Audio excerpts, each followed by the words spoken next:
Hello everyone, welcome back to my channel PV square academy. तो आज इस video में जो हम टॉपिक डिस्कस करने वाले हैं वो है packing efficiency in crystalline solids. ठीक है, तो पैकिंग एफिशिएंसी होता क्या है? Packing efficiency is the fraction of the total volume of a unit cell occupied by the particles present in it. यानी जो यूनिट सेल होती है, जो हमारी रिपीटिंग यूनिट सेल होती है, जो एक क्रिस्टल को फॉर्म करती है, उसके अंदर जितने पार्टिकल्स प्रेजेंट हैं उन पार्टिकल्स ने टोटल वॉल्यूम का कितना वॉल्यूम ऑक्यूपाई किया हुआ है, उसको हम बोलते हैं पैकिंग एफिशिएंसी। ठीक है, तो पैकिंग एफिशिएंसी का फॉर्मूला क्या होता है? Volume occupied by the particles in a unit cell divided by total volume of a unit cell multiplied by 100। तो अब हम सबसे पहले कैलकुलेट करेंगे volume occupied by the particles in a unit cell, यानी यूनिट सेल में जो particles present हैं उन्होंने कितना वॉल्यूम जो है ऑक्यूपाई किया है, फिर उसको डिवाइड करेंगे total volume of the unit cell. तो यहाँ पे क्या है, आप कैसे कैलकुलेट करेंगे volume occupied by the particle in a unit cell? वो किसके इक्वल होगा? Number of particles into 4/3 pi r cube. अब हमने यहाँ पे 4/3 पाई आर क्यूब क्यों लिया है? क्योंकि जैसे मैंने आपको स्टार्टिंग में बताया था कि जो हम पार्टिकल्स हैं उसको एक स्फेयर कंसिडर करके इस यूनिट के हम इसको स्टार्टिंग से एज ए स्फेयर उसको कंसिडर कर रहे हैं, और एक स्फेयर का जो वॉल्यूम होता है वो होता है 4/3 पाई आर क्यूब।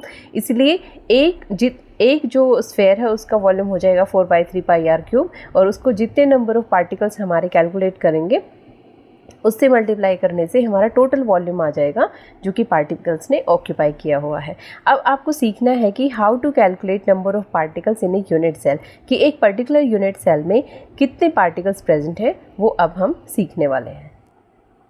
सबसे पहले हम देखेंगे कि सिंपल क्यूबिक जो अरेंजमेंट होता है उसमें नंबर ऑफ पार्टिकल्स को कैसे कैलकुलेट करते हैं। तो आपने देखा कि सिंपल क्यूबिक में जो अरेंजमेंट होता है उसमें पार्टिकल्स सिर्फ आपके कॉर्नर्स पे ही प्रेजेंट होते हैं। ठीक है, तो इसमें क्या होगा कि जो कॉर्नर्स पे पार्टिकल्स प्रेजेंट होते हैं वो किसी एक पर्टिकुलर यूनिट को 1/8 पोर्शन ही अपना कंट्रीब्यूट करते हैं।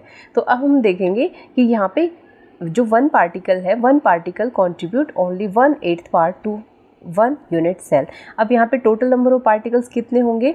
1 होंगे। कैसे? आपने देखा कि टोटल यहाँ पे पार्टिकल्स कॉर्नर्स पे हमारे 8 कॉर्नर्स हैं, हर कॉर्नर पे 1 पार्टिकल प्रेजेंट है। तो टोटल पार्टिकल्स फिलहाल यहाँ पे कितने प्रेजेंट है? 8, और एक जो पार्टिकल कॉन्ट्रीब्यूशन है वो है 1/8। ठीक है, तो यहाँ से अगर आप कैलकुलेट करते हैं तो number of particle simple cubic arrangement में आपका आ जाएगा 1। ठीक है, उसके बाद हम पैकिंग एफिशिएंसी को कैलकुलेट करेंगे, जिसके लिए मैंने फॉर्मूला बताया था कि number of particles multiplied by volume of one sphere divided by volume of the cube. ठीक है, अब यहाँ पे ए जो है वो हम कैसे कैलकुलेट करेंगे? देखो एक्चुअली क्या होता है, यहाँ पे हमने जस्ट इनको कॉर्नर्स पे शो इस तरह से पार्टिकल्स को किया है ताकि हमें अरेंजमेंट समझ आ जाए। बट एक्चुअली अगर सिनेरियो क्या होता है कि जो ये पार्टिकल्स होते हैं ये एक दूसरे को इस तरह से टच करते हैं। ठीक है, यहाँ पे समझने के लिए सिर्फ मैंने 2 पार्टिकल्स को यहाँ पे कंसिडर किया है। तो इसके लिए देखो ये जो लेंथ है ये क्या है? क्यूब की लेंथ है। इसको हम या तो साइड ऑफ क्यूब बोल देते हैं या फिर एज लेंथ बोल देते हैं, जिसको ए से रिप्रेजेंट करते हैं। तो बेसिकली अगर आप देखोगे तो यहाँ पे एक रेडियस ये है एक स्फेयर की, और एक इस स्फेयर की रेडियस ये है। इन दोनों को ऐड करने से ही आपकी क्या बनती है? एज लेंथ बनती है या साइड ऑफ क्यूब बनती है, जिसको हमने ए से रिप्रेजेंट किया है। तो इसका मतलब क्या हो गया कि ए की वैल्यू यहाँ पे क्या है? 2r। तो फॉर्मूला में हम ए की वैल्यू को 2r पुट करेंगे। तो आपका जो यहाँ पे क्या किया हमने, नंबर ऑफ पार्टिकल्स 1 अभी हमने कैलकुलेट किए हैं। एक स्फेयर का जो वॉल्यूम है वो 4/3 पाई आर क्यूब है डिवाइडेड बाय ए क्यूब है। तो ए की वैल्यू जैसे मैंने अभी आपको बताया है, यहाँ पे हम क्या पुट करेंगे? 2r, और इस तरह से मल्टीप्लाइड बाय 100। फर्दर जब आप इसको कैलकुलेट करते हैं तो आपका जो फाइनल आंसर यहाँ पे निकल के आएगा वो आएगा 52.4%। तो इसका मतलब क्या हुआ? सिंपल क्यूबिक अरेंजमेंट में जो पैकिंग एफिशिएंसी है वो क्या रहेगी? 52.4%। ठीक है, जैसा कि हमने पहले भी डिस्कस किया था। अब हम बात करते हैं कि अगर बीसीसी में आपको पैकिंग एफिशिएंसी कैलकुलेट करनी है तो उसके लिए हम नंबर ऑफ पार्टिकल्स कैसे निकालेंगे, और उन नंबर ऑफ पार्टिकल्स को फर्दर हम फॉर्मूला में कैसे यूज़ करेंगे। तो यहाँ पे देखो बीसीसी का जैसे मैंने ऑलरेडी आपको बताया हुआ है कि जो अरेंजमेंट होता है उसमें पार्टिकल्स आपके जो है कॉर्नर्स पे प्रेजेंट होते हैं और एक पार्टिकल आपका बॉडी के सेंटर में प्रेजेंट होता है। तो अब आप देखोगे कि जो बॉडी के सेंटर में आपका पार्टिकल या आयन प्रेजेंट है वो पूरा ही कॉन्ट्रीब्यूशन इस यूनिट को जाएगा, लेकिन जो कॉर्नर्स पे प्रेजेंट है, जैसे अभी हमने सिंपल क्यूबिक में डिस्कस किया था कि कॉर्नर्स पे जो होते हैं वो सिर्फ 1/8 पोर्शन ही आपका कंट्रीब्यूट करते हैं किसी यूनिट सेल को। तो यहाँ पे क्या है, पार्टिकल्स और ions present on all the corners and 1 at the centre of the unit cell. ठीक है, तो जो कॉर्नर पे पार्टिकल्स है उनका कंट्रीब्यूशन जाएगा 1/8 एंड जो यूनिट सेल के सेंटर पे प्रेजेंट है उसका कंट्रीब्यूशन जाएगा पूरा 1। ठीक है, यानी 100% कंट्रीब्यूशन यहाँ पे इस पार्टिकल का जाने वाला है। तो टोटल नंबर ऑफ पार्टिकल्स कैसे हम कैलकुलेट करेंगे, यहाँ पे कॉर्नर्स पे कितने पार्टिकल्स प्रेजेंट है, 8 इंटू 1/8, क्योंकि 1/8 पोर्शन ही इनका कंट्रीब्यूट हो रहा है, प्लस 1, तो total number of particles in case of BCC will be 2।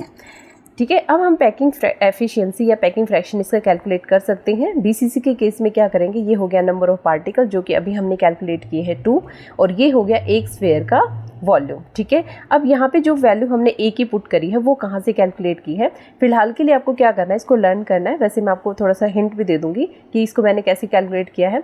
देखो, जो हमारा डायगोनल होता है, जो आपका ये देखो, जो BCC के केस में जो हमारा सेंटर में पार्टिकल प्रेजेंट है ये वाला, ठीक है, इसकी जो रेडियस, यहाँ पे ये रेडियस है, ये डायमीटर है पूरा, तो डायमीटर किसके इक्वल हो गया, 2r के, और एक r ये इधर कॉर्नर, इस वाले कॉर्नर पे जो स्फीयर है उसकी ऐड करेंगे, और एक ये डायगोनली जो यहाँ पे इस कॉर्नर पे स्फीयर प्रेजेंट है उसकी r को हम ऐड करेंगे। तो ये देख रहे हो आप, ये डायगोनल है, बेसिकली इस कॉर्नर से इस कॉर्नर तक जो डायगोनल की लेंथ होती है उसको हम 4r मानते हैं, और ये 4r की वैल्यू फिक्स्ड होती है, वो किसके इक्वल होती है, √3a की। तो यहाँ से अगर आप a की वैल्यू कैलकुलेट करोगे तो 4r/3 √3a यहाँ से निकल गया, 3a, a is equals to 4r हो गया, तो a इज इक्वल्स टू क्या आ जाएगा, 4r डिवाइडेड बाई √3। जब ये वैल्यू हम a की वैल्यू यहाँ पे पुट करेंगे, क्योंकि यहाँ पे क्या है, a क्यूब था, a क्यूब क्या होता है, volume of the unit cell, तो ये वैल्यू हमने यहाँ पे पुट कर दी है। उसके बाद जब आप ये सारे टर्म सॉल्व कर देते हैं, यहाँ पे देखो नंबर ऑफ पार्टिकल्स 2 है, ये वॉल्यूम हो गया एक स्फीयर का, ये हो गया वॉल्यूम आपका पूरी यूनिट का। तो जब आप इसको कैलकुलेट करते हो तो BCC के केस में जो पैकिंग फ्रैक्शन है वो आता है 68%। इसी तरह से अगर हम FCC अरेंजमेंट की बात करें तो उसमें जो अरेंजमेंट यहाँ पर क्या होता है, फेस सेंटर FCC के केस में आपके कॉर्नर्स पे टोटल 8 एटम्स और पार्टिकल्स या आयंस प्रेजेंट होते हैं स्फीयर की फॉर्म में, और हर एक फेस, क्योंकि क्यूब के 6 फेसेस यहाँ पे हैं, तो हर फेस की सेंटर में एक पार्टिकल आपका प्रेजेंट होता है। ठीक है, तो जो फेस पे पार्टिकल प्रेजेंट होगा उसका कंट्रीब्यूशन 1/2 जाएगा किसी एक पर्टिकुलर यूनिट को। पार्टिकल्स और ions present on all the corners and the centre of the each face. Contribution from the corner 1/8 रहेगा, जैसे अभी मैंने आपको बताया। Contribution from the face centre, जो फेस सेंटर है उससे कंट्रीब्यूशन जाएगा 1/2। तो total number of particles FCC के केस में कितने हो जाएंगे, कॉर्नर्स पे है 8, एक के लिए कंट्रीब्यूशन है 1/8 प्लस टोटल फेसेस कितने हैं 6, और एक का कंट्रीब्यूशन कितना जाएगा 1/2। तो यहाँ पे टोटल नंबर ऑफ पार्टिकल्स जो है वो कितने हो जाएंगे, 1 + 3 = 4। ठीक है, अब हम करेंगे पैकिंग एफिशिएंसी को कैलकुलेट। तो उसके लिए फॉर्मूला सेम रहेगा, number of particles multiplied by volume of one sphere divided by volume of the unit cell into 100। अब इस केस में भी क्या है कि आपकी जो अगर हम फेस की बात करें, फेस का अगर डायगोनल हम देखते हैं, फेस का जो हमारा कॉर्नर टू कॉर्नर अगर हम डिस्टेंस देखते हैं तो वो किसके इक्वल हो जाएगा, 4r is equals to √2a। तो यहाँ पे जब हम a की वैल्यू कैलकुलेट करते हैं तो वो आ जाती है 4r डिवाइडेड बाई √2। तो हमने क्या किया, इस वैल्यू को यहाँ पे पुट कर दिया है। ठीक है, जब आप सारी वैल्यूज़ को पुट कर देते हैं तो उसके बाद आपका जो आंसर निकल के आता है वो आता है 74%।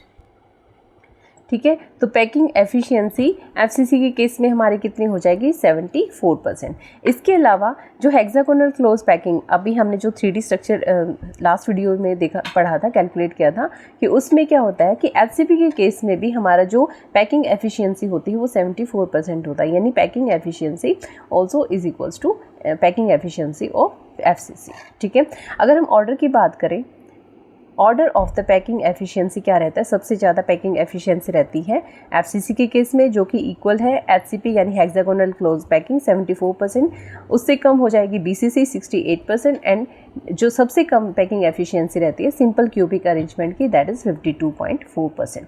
तो आज की वीडियो में इतना ही, नेक्स्ट वीडियो में फिर हम एक नए टॉपिक के साथ डिस्कस करते हैं। तब तक के लिए बाय बाय, टेक केयर।